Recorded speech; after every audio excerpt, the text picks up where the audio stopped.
నమస్తే, welcome to Suman TV. నేను విష్ణు. ప్రస్తుతం నాతో పాటు Alpha Asset Finserv founder and NISM certified and AMFI registered mutual fund distributor Peta Hemanth Prasad garu ఉన్నారు. వారితో మాట్లాడదాం. సార్, హేమంత్ గారు నమస్తే సార్. నమస్తే sir. Welcome to Suman TV. Thank you sir. So Hemanth గారు, ఈ వీడియోలో కాస్త డీటెయిల్డ్ గా first house versus second house investment point of వ్యూలో కరెక్టా కాదా అని దాని గురించి కొంచెం మాట్లాడుకుందాం. డెఫినెట్ గా సార్. సార్, చాలా మందికి ఒక ఓన్ హౌస్ అనేది ఉంటుంది, ఒక సొంత ఇల్లు ఆల్రెడీ ఉంటుంది, ఒక ఎగ్జిస్టింగ్ హౌస్ ఉంటుంది. అవును సార్. సరే, చేతిలో డబ్బులు ఉన్నాయని చెప్పు, లేదంటే ఇంకేదైనా స్థలమో పొలమో అమ్మినప్పుడు కొంత క్యాష్ అనేది చేతికి వస్తుంది.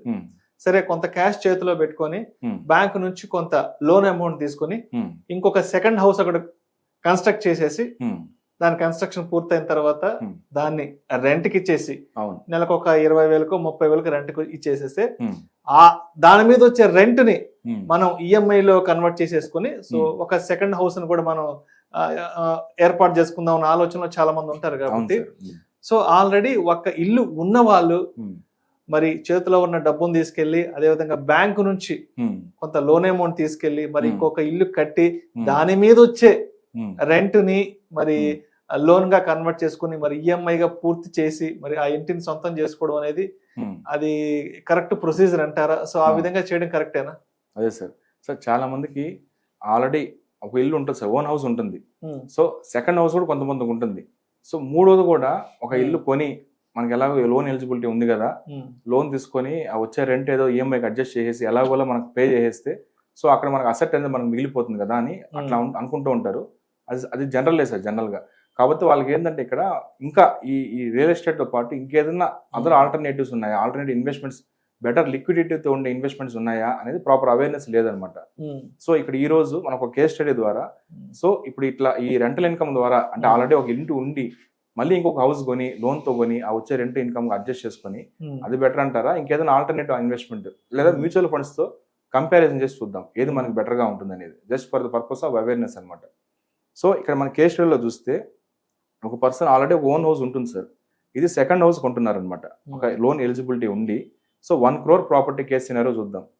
సో ఏదైతే మనకి రెంటల్ ఇన్కమ్ వస్తుంటుంది ప్లస్ ఫ్యూచర్ లో అసెట్ అప్రిషియేషన్ అవుతుందని చెప్పి వాళ్ళు ఏదైతే సెకండ్ హౌస్ ఇక్కడ 1 crore కి కొంటున్నారో వాళ్ళు ఇనిషియల్ గా డౌన్ పేమెంట్ అనేది చేయాల్సి వస్తుంది, అట్లీస్ట్ 20%.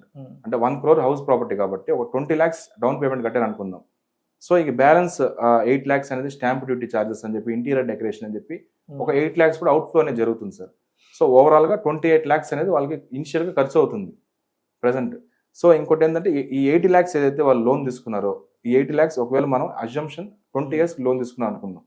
సో అట్ అజ్యూమ్డ్ 8.5% అనుకుందాం సార్ ఇంట్రెస్ట్ రేట్ అనేది. ఒక 20 years లోన్ తీసుకుంటే ఆ EMI అనేది 70,000 పడుతుంది అనమాట. పర్ మంత్ EMI 70,000 పడుతుంది. సో ఈ 70,000 EMIలో ఇది 1 crore హౌస్ ప్రాపర్టీ కాబట్టి అట్లీస్ట్ ఒక 30,000 అన్న వాళ్ళ రెంట్ వస్తుంది అనమాట. రెంటల్ ఇన్కమ్ అనేది ఒక 30,000 రెంటల్ ఇన్కమ్ ప్లస్ వాళ్ళ ఒకవేళ ఓల్డ్ ట్యాక్స్ రిజిమ్ కానీ ఆప్ట్ చేసుకుంటే ఒకవేళ వాళ్ళకి 2 lakhs మనకి డిడక్షన్ అనేది జాయింట్ లోన్ ద్వారా కానీ లేదా ఇండివిజువల్ లోన్ ద్వారా కానీ ట్యాక్స్ సేవింగ్స్ అనేది 10,000 పర్ మంత్ తీసుకున్నాం. సో 30,000 ప్లస్ 10,000 ఈ 70,000 EMIలో 40,000 అనేది బ్యాక్ వస్తుంది సార్ వాళ్ళు. So balance net out flow అంటే నెట్ EMI అనేది 30,000 వాళ్ళు నెలలా కట్టాలన్నమాట. సో ఈ సినారియోలో వాళ్ళు ఏంటంటే ఈ 30,000 నెలలా కట్టు వాళ్ళకు 20,000 తర్వాత లోన్ అనేది తీరిపోతుంది. సో 20 years తర్వాత ఈ ప్రాసెస్ అంతా చేసిన తర్వాత వాళ్ళకి ఎంత వాల్యూ ఆ హౌస్ ప్రాపర్టీ వాల్యూ ఎంత ఉండొచ్చు అని అనుకుంటే విత్ యావరేజ్ 8.6% ల్యాండ్ అనేది 8.6% గ్రో అవుతుంది అనుకుందాం ఎగ్జాంపుల్ కి. సో బిల్డింగ్ అనేది 2% డెప్రిషియేషన్ అవుతుంది అనుకుందాం ఎగ్జాంపుల్ కి. సో ఈ సినారియోలో చూసుకుంటే 20 years తర్వాత హౌస్ 1 crore ప్రాపర్టీ అనేది 4 crores అవుతుంది అనమాట ఎగ్జాంపుల్ కి. సో ఇప్పుడు ఈ సినారియో చూద్దాం సార్, మ్యూచువల్ ఫండ్స్ చూద్దాం. ఇప్పుడు అలానే ఇప్పుడు ఎట్లా అయితే వీళ్ళు 28 lakhs అనేది ఇక్కడ ఫస్ట్ మనం లంసమ్ గా ఇన్వెస్ట్ చేశారు సార్, అదే లంసమ్ ఇన్వెస్ట్మెంట్ వాళ్ళు ఎట్లయితే చేసేసారో సైకలాజికల్ గా. సో ఒకవేళ ఆ 28 lakhs అనేది లంసమ్ గా ఇన్వెస్ట్ చేశారు అనుకుందాం. సో ఇక్కడ ఏదైతే ఈ 70,000 EMIలో 40,000 బ్యాక్ వచ్చింది. సో నెట్ గా నెలల 30,000 అనేది EMI పే చేస్తున్నారు. సో ఈ మ్యూచువల్ ఫండ్ సినారియోలో ఆ 30,000 ఒకవేళ SIP చేస్తుంటే సో ఇందాక లంసమ్ ఇన్వెస్ట్మెంట్ 28 lakhs ఒక 20 years లంసమ్ ఇన్వెస్ట్మెంట్ చేసి ఈ 30,000 ఏదైతే ఉందో అది SIP ఒకవేళ 20 years SIP కనుక చేస్తూ ఉంటే ఈ 20 years తర్వాత ఈ మ్యూచువల్ ఫండ్స్ పోర్ట్ఫోలియో బ్యాలెన్స్ అనేది ఎట్లా ఉంటుందంటే ఈ లంసమ్ వాల్యూ అనేది విత్ యావరేజ్ CAGR 12% CAGR తో 2,70,00,000 ఉంటుంది సార్ లంసమ్ వాల్యూ అనేది. సో SIP వాల్యూ చూసారనుకోండి విత్ 13% SIP అంటే మనకి యావరేజింగ్ బెనిఫిట్ అంత ఉంటుంది కాబట్టి నిఫ్టీ 50 రోలింగ్ యావరేజ్ కూడా 30% యావరేజ్ సిఏజర్ అనేది వస్తుంది అనమాట. సో ఆ యావరేజ్ 13% సిఏజర్ తో కనుక చూస్తే ఎస్ఐపి వాల్యూ అనేది 3,44,00,000 ఉంటుంది అనమాట. సో ఈ రెండు కంబైన్ చేసి చూస్తే మీకు ఎస్ఐపి ప్లస్ లంసమ్ రెండు కంబైన్ చేసి చూస్తే నియర్లీ మీకు 6 crores అనేది జనరేట్ అవుతుంది వెల్త్ అనేది. సో ఇందాక మీరు ఇల్లు సినారియోలో చూస్తే 4 crores మీకు వర్కౌట్ అయింది. సో ఇక్కడ బ్యాలెన్స్ ఇక్కడ మ్యూచువల్ ఫండ్స్ ఏంటంటే మీకు 2 crores విత్ యావరేజ్ సిఏతో 2 crores అనేది ఎక్స్ట్రా జనరేట్ అయింది. ప్లస్ మీకు ఇక్కడ లిక్విడిటీ అనేది ఉంటుంది, రిస్క్ అనేది డైవర్సిఫై ఉంటుంది. అంటే ఒకే ల్యాండ్ ఒకే ప్రాపర్టీ కాకుండా రిస్క్ కూడా వేరే సెక్టార్స్ సెక్టోరల్ ఇన్వెస్ట్మెంట్స్ మీరు ఇన్వెస్ట్ చేస్తుంటారు కాబట్టి రిస్క్ డైవర్సిఫికేషన్ అయి ఉంటుంది.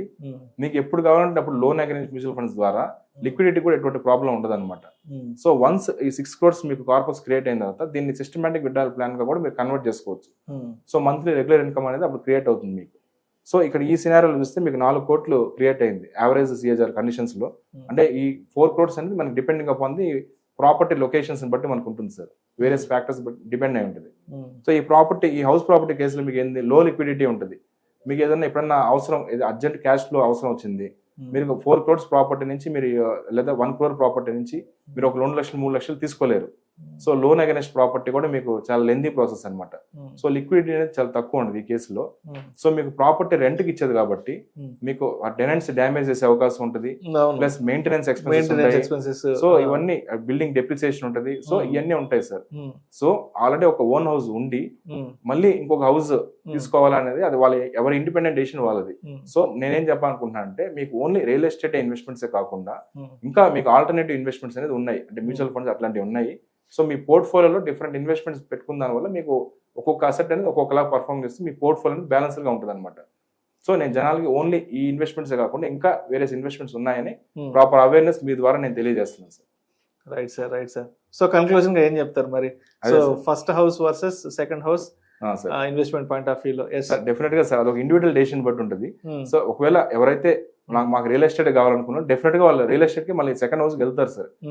ఎవరైతే ఇంకేదైనా అదర్ ఇన్వెస్ట్మెంట్స్ ఏదైనా ఉన్నాయని థింక్ చేసే వాళ్ళు ఎవరైతే ఉంటారో వాళ్ళు ఈ డెసిషన్ ద్వారా ప్రాపర్ అవేర్నెస్ వచ్చి సో ఇది కూడా ఉన్నాయి మనం ఒకసారి చూద్దాం దాని గురించి తెలుసుకుందామని వాళ్ళకి రిస్క్ ప్రొఫైల్ బట్టి ఫైనాన్షియల్ గోల్స్ అసెస్ చేసుకుని ఎవరైతే ఆంఫ్ రిజిస్టర్డ్ మ్యూచువల్ ఫండ్ డిస్ట్రిబ్యూటర్ ని అప్రోచ్ అయ్యి లేదా సెబీ రిజిస్టర్డ్ ఇన్వెస్ట్మెంట్ అడ్వైజర్ ద్వారా అప్రోచ్ అయితే వాళ్ళు ప్రాపర్ గైడెన్స్ అనేది తీసుకొని వాళ్ళు ఏ ప్లాన్ ఇంప్లిమెంట్ చేస్తే వాళ్ళకి బెటర్ గా ఉంటుందో వాళ్ళు అసెస్ చేసుకొని వాళ్ళు ప్రొసీడ్ అవ్వచ్చు అనమాట. Right sir. మరి ఏదైనా ఫైనాన్షియల్ ప్లాన్ కి సంబంధించి మిమ్మల్ని అప్రోచ్ అవ్వాలి అంటే ఎలా కాంటాక్ట్ అవ్వాలి సార్? డెఫినెట్ గా కింద స్క్రోల్ అవుతున్న నెంబర్ కాల్ చేస్తే నేను డెఫినెట్ గా as AMFI registered mutual fund distributor నేను డెఫినెట్ గా ప్రాపర్ గైడెన్స్ అనేది వాళ్ళకి ఇస్తాను sir. Right sir. Thank you so much Hemanth Prasad garu. Sir thank you so much sir.